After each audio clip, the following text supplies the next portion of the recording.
معزز خواتین و حضرات، السلام علیکم ورحمۃ اللہ وبرکاتہ۔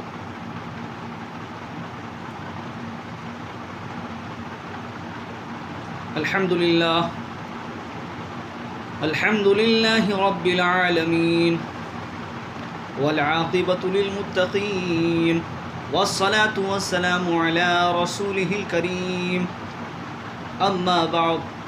فاعوذ باللہ من الشیطان الرجیم، بسم اللہ الرحمن الرحیم۔ فقد قال اللہ تبارک وتعالی كما ورد في القرآن المجید، قل هل يستوي الذين يعلمون والذين لا يعلمون۔ صدق اللہ مولانا العظیم، وبلغنا رسوله النبي الأمين المعين المكين الكريم، ونحن على ذلك لمن الشاهدين والشاكرين، والحمد لله رب العالمين۔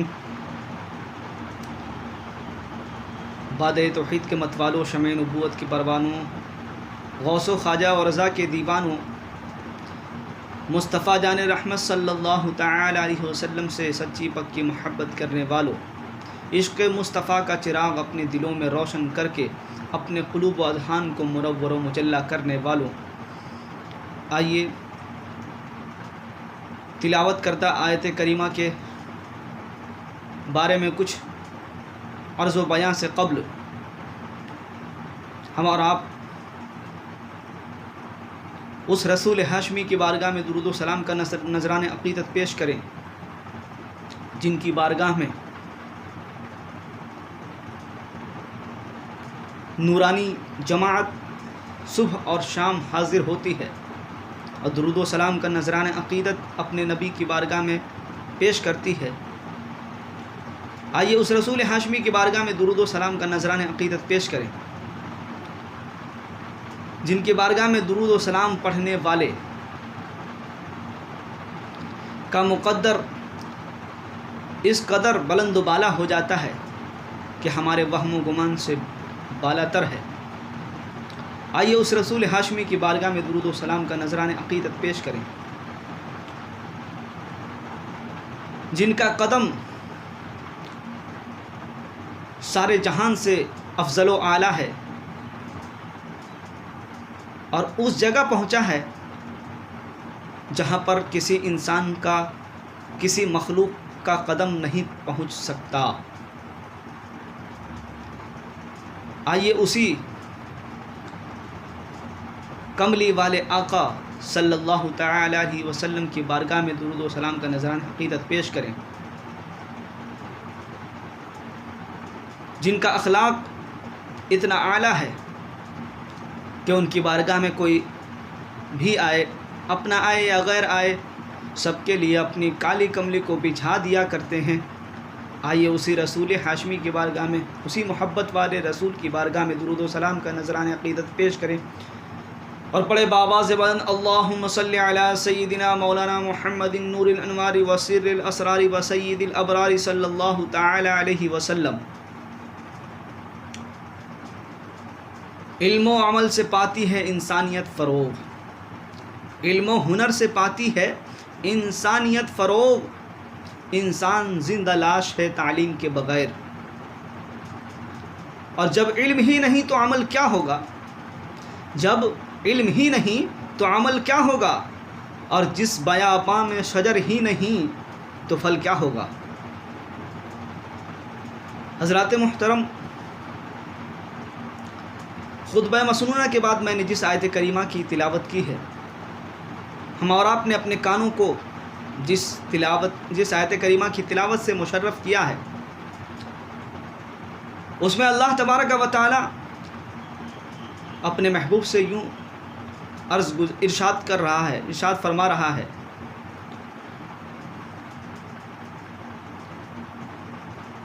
قل هل يستوي الذين يعلمون والذين لا يعلمون۔ اے محبوب آپ فرما دیجئے کہ کیا جاننے والے اور نہ جاننے والے برابر ہیں؟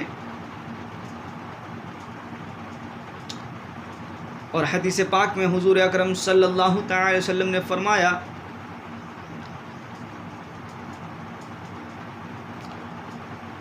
العالم افضل من الف عابد، کہ ایک عالم 1000 عابدوں پر افضل ہے۔ حضرات محترم، اب اس دنیا کا جائزہ لیں، اس چمکتی دمکتی دنیا میں دیکھیں، اس روشن اور تابناک دنیا میں دیکھیں، اور خاص کر اس ٹیکنالوجی کے دور میں، سائنس کی ترقی یافتہ دور میں دیکھیں کہ دیگر مذاہب، دیگر قومیں ہم سے کتنی اعلیٰ اور بالا ہوتی چلی جا رہی ہیں۔ طرح طرح کے ریسرچ کر کے تلاش و جستجو میں لگے ہوئے ہیں اور علم کے خزانے تک پہنچتے چلے جا رہے ہیں، نئے نئے ایجادات کر رہے ہیں، نئی نئی مشینیں بنا رہے ہیں۔ انسان کی زندگی جس کی وجہ سے، جن مشینوں کی وجہ سے بہت ہی آسان اور پرمزہ ہو گئی ہے، لطف اندوز ہو چکی ہے، تو ضرورت ہے اسی ٹیکنالوجی کے دور میں مسلمان بھی پیچھے نہ رہے۔ آپ تاریخ کا مطالعہ کریں، تاریخ کے اوراق کو پلٹ کر دیکھیں کہ انسان، مسلمان جب تک علوم دنیاوی اور دینی سے منسلک رہا، جڑا رہا، اور اپنی نسلوں کو علم دین سکھاتا رہا، علم دنیا سکھاتا رہا، ترقی اس کے قدم چومتی رہی، کامیابی ان کے آگے جھکتی ہوئی نظر آئی۔ لیکن جیسے مسلمان اپنے نبی کے دور سے دور ہوتا گیا اور اسلامی شریعت کو چھوڑتا گیا، طریقہ مصطفیٰ کو چھوڑتا گیا، تو جوں اس نے ایسا کیا تو ویسے ویسے بربادی مسلمانوں کے معاشرے میں، مسلمانوں کے سماج میں، مسلمانوں کے گھروں میں آنی شروع ہو گئی۔ ہم کل بھی معزز تھے، آج بھی معزز ہیں، اور صبح قیامت تک معزز اور مکرم رہیں گے۔ اسلام اور مسلمان کبھی جھکا تھا، نہ جھکا ہے، نہ جھکے گا۔ بس آج ہمیں جو ذلت و رسوائی تھوڑی حاصل ہوئی ہے، جو ہم ذلت و رسوائی کے دلدل میں پھنستے چلے جا رہے ہیں، اس کا مین سورس یہ ہے، اس کی مین وجہ یہ ہے، اس کا ریزن یہ ہے کہ ہم نے طریقہ مصطفیٰ اور احکام خداوندی اور فرامین مصطفیٰ کو چھوڑ دیا ہے، ان کے مطابق اپنی زندگی کو گزارنا چھوڑ دیا ہے، اپنی نسلوں کو دنیاوی تعلیم، مغربی تعلیم کی طرف راغب کرتے چلے جا رہے ہیں اور اس کی طرف متوجہ دلا رہے ہیں، لیکن دینی تعلیم کی طرف کوئی توجہ نہیں۔ دینی تعلیم سے بے رغبتی ایک دن ہمیں لے مارے گی، لے ڈوبے گی۔ اگر ہم نے، اب بھی وقت ہے، اگر ہم سنبھل گئے اور اپنے دلوں میں، اپنے اذہان میں، اپنے قلوب میں علوم دینیا اور فرامین مصطفیٰ صلی اللہ تعالی وسلم کو بھرنا شروع کر دیں گے، اچھائیوں کو بھرنا شروع کر دیں گے، برائیوں کو نکال دیں گے، تو آج بھی دنیا ہمارے قدم چومے گی، آج بھی ہماری وہی عزت ہوگی جو سابقہ کی تھی اور سابقہ دور کے لوگوں کی، مسلمانوں کی تھی۔ آج ہم نے طریقہ مصطفیٰ کو چھوڑا تو بربادی شروع ہو گئی، جس کو شاعر کہہ رہے ہیں طریقہ مصطفیٰ کو چھوڑنا ہے وجہ بربادی، طریقہ مصطفیٰ کو چھوڑنا ہے وجہ بربادی، اسی سے قوم دنیا میں ہوئی بے اقتدار اپنی۔ آج ہم بے اقتدار ہوئے ہیں تو ہم نے طریقہ مصطفیٰ کو چھوڑ دیا اس کی وجہ سے۔ جب تک مصطفیٰ جان رحمت کی سنتوں کا دامن ہمارے ہاتھوں میں تھا، جب تک ہم قرآن کی تلاوت سے اپنی صبح کا آغاز کر رہے تھے، اچھی چیزوں سے اپنی صبح کو شروع کر رہے تھے، اپنے دن کا آغاز کر رہے تھے، اپنے گھروں میں قرآن کی تلاوت کرتے تھے، اپنے گھروں میں نماز کی ترغیب دیا کرتے تھے، محفل میلاد کیا کرتے تھے، ذکر مصطفیٰ کی محفل سجایا کرتے تھے۔ صبح کے وقت میں دروازے فجر کے وقت ہم جب کھول دیا کرتے تھے اور رحمت کا فرشتہ، رزق کا فرشتہ ہمارا رزق لے کر آتا تھا اور جا کر مولا کی بارگاہ میں عرض کرتا تھا، مولا میں گیا تھا تو تیرا بندہ اس حال میں تھا کہ وہ تیری بارگاہ میں سر سجود تھا، رب دیکھ رہا ہے۔ پھر بھی فرشتے سے کہتا ہے، اے میرے فرشتوں گواہ ہو جاؤ کہ اس ساجد بندے کے صدقۃ فعل میں،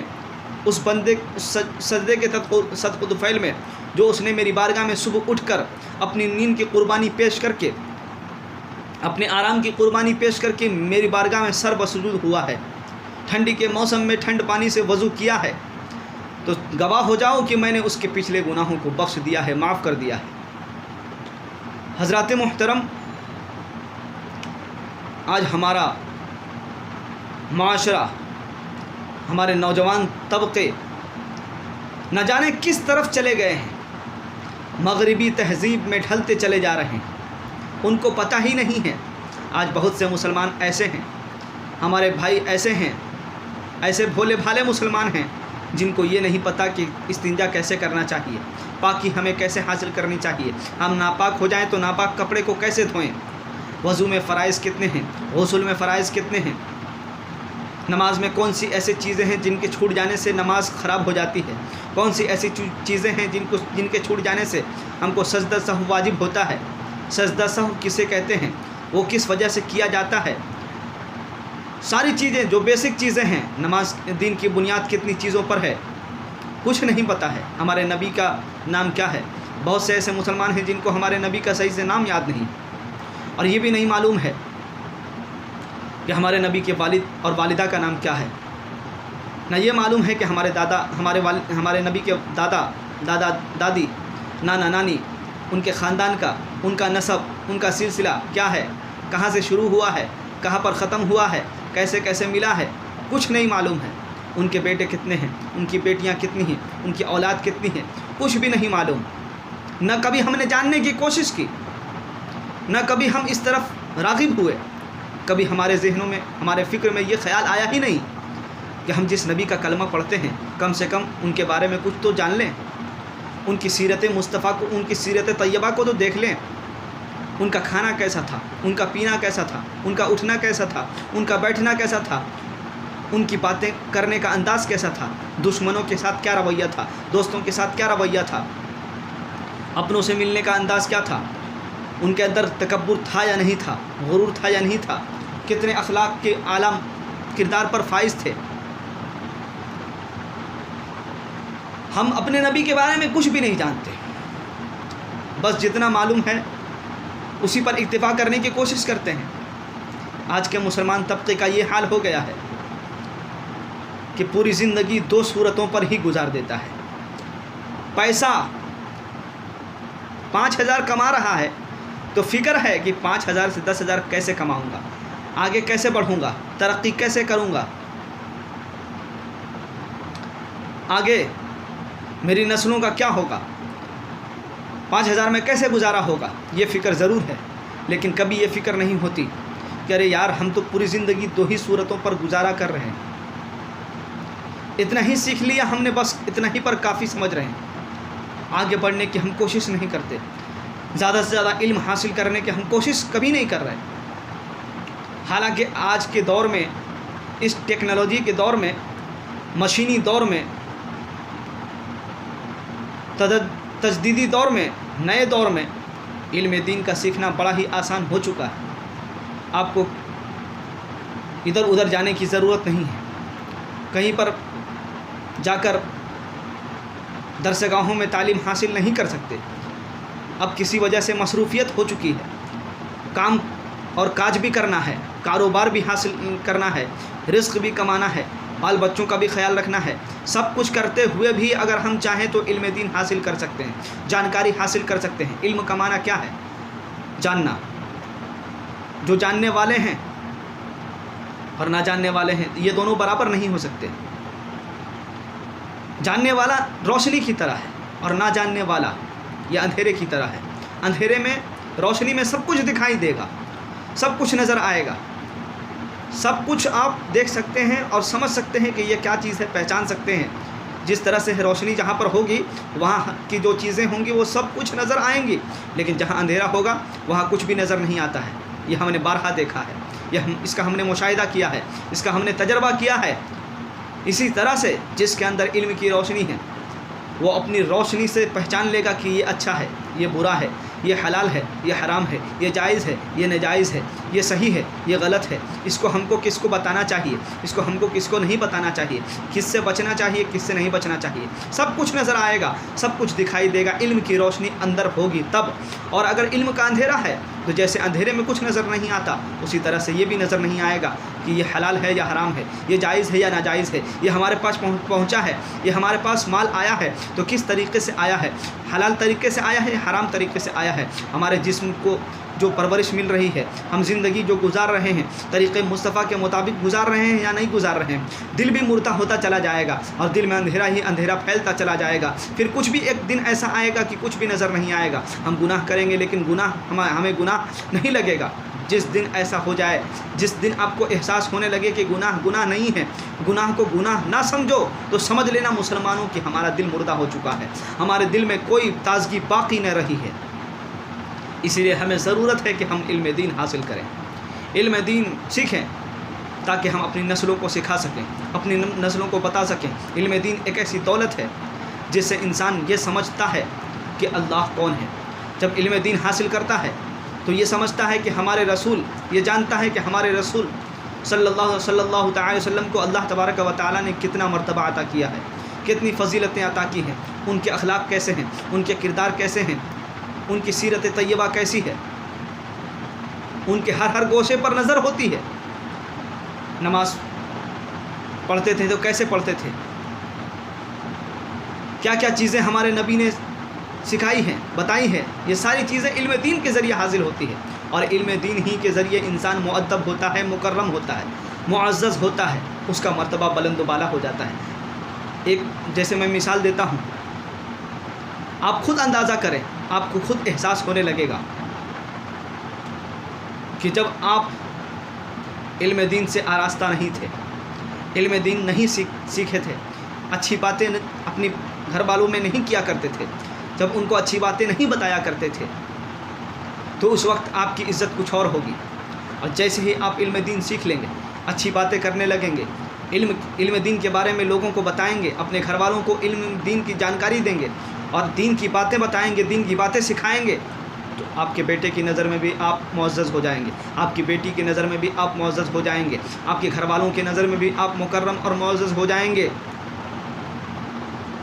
جب ہم اسلامی طریقے سے اپنی زندگی کو گزاریں گے تو وہی لوگ جو کل ہماری بے عزتی کیا کرتے تھے، ہم کو ذلت و رسوائی کی نگاہ سے دیکھا کرتے تھے، آج ہماری عزت کرتے ہوئے نظر آئیں گے. یہ میں دعوے کے ساتھ کہتا ہوں، آپ اس پر عمل کر کے دیکھیں، آپ اپنے اندر علم دین بھر کر دیکھیں، علم دین اور جانکاری حاصل کر کے دیکھیں، دین کے بارے میں سیکھیں، تو آپ کا مرتبہ خود ہی کتنا بلند و بالا ہوتا ہوا نظر آئے گا، اور آپ کو بھی بہترین فیل ہوگا. اندر ہی اندر آپ کے دل میں روشنی پھیلتی چلی جائے گی، اور سارا جسم، سارا دماغ، ذہن و دماغ روشن اور منور و مجلہ ہوتا چلا جائے گا. آخر کیا وجہ تھی کہ ہمارے نبی نے یہ فرمایا، طلب العلم فریضۃ علی کل مسلم و مسلمہ، کہ ہر مسلمان مرد و عورت پر علم دین کا سیکھنا فرض ہے. آخر علم دین کو فرض کس لیے کیا گیا؟ آپ یاد رکھیں کہ ضروری وہی چیز ہوتی ہے جس کے بغیر انسان کا گزارا نہیں ہو سکتا، جس کے بغیر انسان کی زندگی چل نہیں سکتی ہے، جس کے بغیر انسان کو نقصان اٹھانا پڑ سکتا ہے، وہی چیز کمپلسری اور ضروری کی جاتی ہے. جیسے آج ہم معاشرے میں دیکھیں، ایک بہترین مثال میں آپ کو دے دیتا ہوں کہ آج ہمارے معاشرے میں جو جگہ جگہ پر کیمرے لگا دیے گئے ہیں، جگہ جگہ پر سیکورٹی بٹھا دی گئی ہے، کیونکہ چوری کا اتنا ماحول پھیل چکا ہے، ڈاکہ زنی کا اتنا ماحول پھیل چکا ہے کہ اب انسان سیف نہیں ہے، انسان محفوظ نہیں ہے. تو انسانوں کو محفوظ رکھنے کے لیے، انسانوں کو نقصانات سے بچانے کے لیے جگہ جگہ پر CCTV کیمرہ لگا دیے گئے اور سیکورٹی گارڈ کو رکھ دیا گیا، پولیس تعینات کر دی گئی تاکہ لوگ سرکشت رہ سکیں، تاکہ لوگ اپنے جسموں کی، اپنی جان کی، اپنے مال کی حفاظتی کے ساتھ زندگی گزار سکیں۔ اسی طرح سے لٹیرے ہمارے ایمان کے ہر طرف گھوم رہے ہیں۔ میں آپ کو بتاؤں کہ انسان، اس دنیا میں انسان کے 3 سب سے خطرناک اور سب سے بڑے دشمن ہیں، ان کے علاوہ کوئی دشمن ہو ہی نہیں سکتا۔ پھر سب سے پہلا دشمن ہے دنیا، نمبر 2 پر ہے شیطان اور نمبر 3 پر ہے نفس۔ یہ تینوں بڑے ہی خطرناک دشمن ہیں انسان کے۔ ان تینوں سے جس نے اپنی حفاظت کر لی، ان تینوں سے اپنے آپ کو جس نے بچا لیا، تو وہ کامیاب ہے، اس دنیا کا کامیاب انسان مانا جائے گا، اسلام کی نظر میں بھی اور دنیا والوں کی نظر میں بھی، اللہ و رسول کی نظر میں بھی، سب کی نظر میں وہ کامیاب انسان مانا جائے گا۔ اب ان تینوں سے بچیں تو کیسے بچیں؟ ان تینوں سے چھٹکارا حاصل کریں تو کیسے کریں؟ دنیا سے بے رغبتی، زہد و تقوی کے ذریعے بچا جا سکتا ہے۔ دنیا کو حقیر سمجھے، ذلت و رسوائی کی جگہ سمجھے، اس کی کوئی قدر و قیمت نہ سمجھے، یہ سمجھے کہ ایک دنیا یہ جو ہے ایک مٹی کے ڈھیر کی طرح ہے، ایک کوڑا دان کی طرح ہے، کوڑے جہاں پھینکے جاتے ہیں اس طرح ہے یہ دنیا۔ اس کو کوئی عزت نہ دے، اس کو کوئی مقام نہ دے۔ مطلب یہ ہے کہ اس دنیا کی وجہ سے اپنی آخرت کو برباد نہ کریں، اس دنیا میں اتنے مگن نہ ہو جائیں کہ جس طرح سے سمندر میں ڈبکی لگانے کے بعد باہر کا کچھ بھی پتہ نہیں چلتا، کچھ بھی معلوم نہیں ہوتا ہے، اسی طرح سے اس دنیا میں مت ڈوب جائیں، اس کے رنگینیوں میں نہ ڈوبیں، ورنہ یہ آپ کو لے ڈوبے گی اور تباہ و برباد کر دے گی۔ تو اس سے بے رغبتی کریں۔ اور شیطان سب سے بڑا کھلا دشمن ہے، جس کے بارے میں قرآن میں رب تبارک و تعالی نے فرمایا ان الشیطان للانسان عدو مبین، کہ شیطان انسان کا کھلا دشمن ہے۔ ایک تو ہوتا ہے چھپا دشمن جو نظر نہیں آتا، جس کے بارے میں آپ کو معلوم نہیں ہے کہ میرا دشمن ہے یا نہیں ہے، وہ بھی گھاتک ہوتا ہے، خطرناک ہوتا ہے، ڈینجرس ہوتا ہے۔ لیکن ایک وہ دشمن ہے کہ جس کے بارے میں معلوم ہے کہ فلاں دشمن ہے، تو اس سے بچا جا سکتا ہے، اس سے بچنے کے بہت سے طریقے اپنائے جا سکتے ہیں کیونکہ وہ معلوم ہے۔ تو انسان کھلا دشمن، شیطان کھلا دشمن ہے، اور کھلا دشمن ہونے کے باوجود بھی پھر ہم اس سے بچنے کی کوشش نہ کریں تو پھر ہمارا کیا بنے گا؟ تو اس سے کیسے بچیں گے؟ شیطان سے، شیطان سے اس کی مخالفت کر کے شیطان سے بچا جائے گا، اس کی مخالفت کر کے۔ شیطان کہے کہ فلاں جگہ چلو، آپ نہ جائیں۔ اللہ تبارک و تعالیٰ نے انسان کو مالک و مختار بنا کر اختیار دے کر بھیجا ہے، بعض چیزوں میں اختیار دیا، بعض چیزوں میں نہیں دیا ہے، یعنی پوری طرح سے مختار بھی نہیں بنایا اور پوری طرح سے محض آزاد بھی نہیں کیا، کچھ چیزوں میں پابندی لگائی، کچھ چیزوں میں اختیار دیا۔ تو اسی طرح سے شیطان سے ہم اس کی مخالفت کر کے، اس کو ٹھکرا کر کے، اس کی بات کو نہ مان کے اس سے بچ سکتے ہیں۔ اور نفس، یہ نفس جو ہے ہمارا، یہ سب سے بہت ہی خطرناک دشمن اور ہمارے ساتھ ہمیشہ رہنے والا ہے۔ اور نفس اور شیطان یہ دونوں مل کے انسان کو تباہ و برباد کر دیتے ہیں۔ نفس کے بہکاوے میں آ کر انسان نہ جانے کیا سے کیا کر بیٹھتا ہے، نفس کی بات مان کر انسان بڑے سے بڑا گناہ کر بیٹھتا ہے۔ تو اسی لیے ہمیں چاہیے کہ ہم نفس کی مخالفت کریں۔ نفس کی مخالفت جب تک ہم نہیں کریں گے، اس کے حکم کو ماننا نہیں چھوڑیں گے، جب تک ہم اس کی غلامی کرتے رہیں گے نفس کی، اس وقت تک ہم خدا کا بندہ نہیں بن سکتے۔ صحیح معنوں میں ہم اس وقت تک اللہ تبارک و تعالیٰ کا غلام اور اس کا بندہ نہیں بن سکتے ہیں جب تک ہم نفس کی پیروی کرتے رہیں گے۔ نفس کی پیروی جب تک ہم کرتے رہیں گے، اس وقت تک اللہ تبارک و تعالیٰ کی تابعداری اور اس کی فرما برداری ممکن ہی نہیں ہے۔ تو اسی وجہ سے ہمیں چاہیے کہ ہم نفس کی پیروی چھوڑ دیں، نفس کی غلامی چھوڑ دیں،